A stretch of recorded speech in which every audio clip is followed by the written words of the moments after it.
बिस्मिल्लाहिर्रहमानिर्रहीम। अस्सलाम वालेकुम। सबसे पहले तो मैं अपने उन बहनों भाइयों का, अपने बुज़ुर्गों का, अपनी माँओं का, अपने साथियों का, मुस्लिम लीग नून के वर्कर्स का, आप सब मीडिया के बहन भाइयों का शुक्रिया अदा करती हूँ कि जो इतनी देर से धूप में यहाँ खड़े मेरे इंतज़ार में, और पूरे पाकिस्तान से जो मुस्लिम लीग नून के वर्कर्स, भाई बहनें, माएँ, बुज़ुर्ग आज मेरे से इजहार यकजहती के लिए यहाँ पे तशरीफ़ लाए हैं, उन सब की मैं तहे दिल से शुक्रगुज़ार हूँ। और जिन्होंने मुझे पैगामात भेजे, लातादाद पैगामात भेजे, मुझे दुआएं मौसूल हुई, मुझे सपोर्ट के मैसेजेस मिले, मैं आप सब की बहुत बहुत शुक्रगुज़ार हूँ।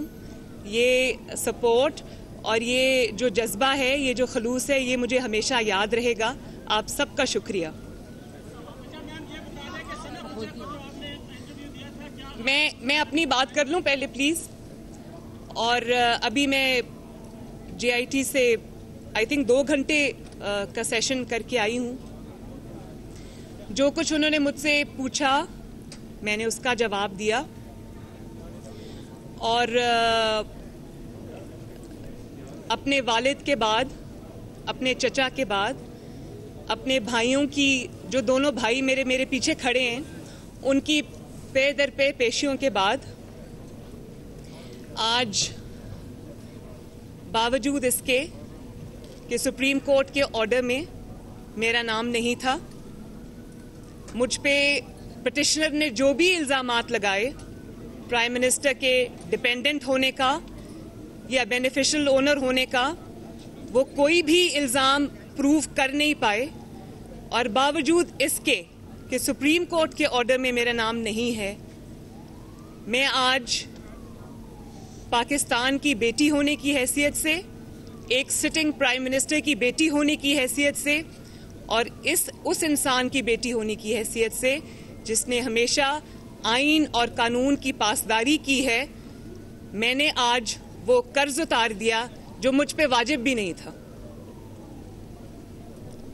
और वालों से मैंने पूछा, जब उन्होंने सब सवाल कर लिए तो मैंने उनको कहा कि आप लोगों ने मुझसे बहुत सारे सवाल किए और मैंने ये कोशिश की कि जो आपके सवाल आते उनके मैं ऑनेस्टी से जवाब दूं। मगर एक सवाल अब मेरा भी है, क्या मैं कर सकती हूँ? उन्होंने कहा आप पूछे। मैंने कहा आप मुझे काइंडली ये बताइए कि हम पे इल्ज़ाम क्या है। और उनके पास इस बात का कोई जवाब नहीं था। ये दुनिया की शायद पहली JIT है। दुनिया में होता है ऐसे कि पहले इल्ज़ाम लगता है, JIT उसके बाद बनती है। ये पहली JIT है जो पहले बन गई है और वो इल्ज़ाम ढूंढ रही है कि इल्ज़ाम क्या लगाएं इनके ऊपर। यही सवाल मेरे भाइयों ने पूछा था, उनके पास इस बात का कोई जवाब नहीं है। और मुझे इस बात की खुशी है, वज़ीर आज़म नवाज शरीफ के लिए इससे ज़्यादा फ़ख्र की और क्या बात हो सकती है कि इल्ज़ाम लगाने वालों को, उनके लिए जो इल्ज़ामात मिले वो उनके ज़ाती कारोबार से मुतल्लिक थे, उन दहाइयों से मुतल्लिक थे जिनमें वज़ीर आज़म नवाज शरीफ सियासत से उनका दूर का कोई ताल्लुक भी नहीं था, या वो ज़माना तालिब इल्मी के हवाले से सवाल आते उस ज़माने के हवाले से, या फिर मेरे दादा मरहूम के कारोबार के हवाले से वो सवाल आते। और वज़ीर आज़म नवाज शरीफ के लिए मैं समझती हूँ ये फ़ख्र की बात है कि 2 दफ़ा वो चीफ मिनिस्टर रहे, तीसरी दफ़ा वो वज़ीर आज़म हैं। इल्ज़ाम लगाने के लिए उनके पास इन तीनों अदवार की एक बात भी नहीं है। उन्होंने जितने भी माशाअल्लाह बड़े बड़े प्रोजेक्ट्स हैं पाकिस्तान के अंदर, चाहे वो मोटरवे हो, चाहे वो CPEC हो, चाहे वो बिजली के मंसूबे हो, या वो कुछ भी हो, उस पे अल्हम्दुलिल्लाह पाकिस्तान मुस्लिम लीग नून की मोहर है, उस पर नवाज शरीफ की मोहर है।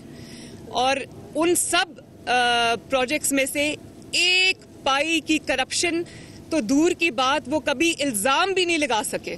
तो इससे ज़्यादा मुस्लिम लीग नून के लिए, एक फैमिली के लिए, वज़ीर आज़म के लिए, एक मुल्क के लिए इससे ज़्यादा फ़ख्र की बात और कोई नहीं हो सकती।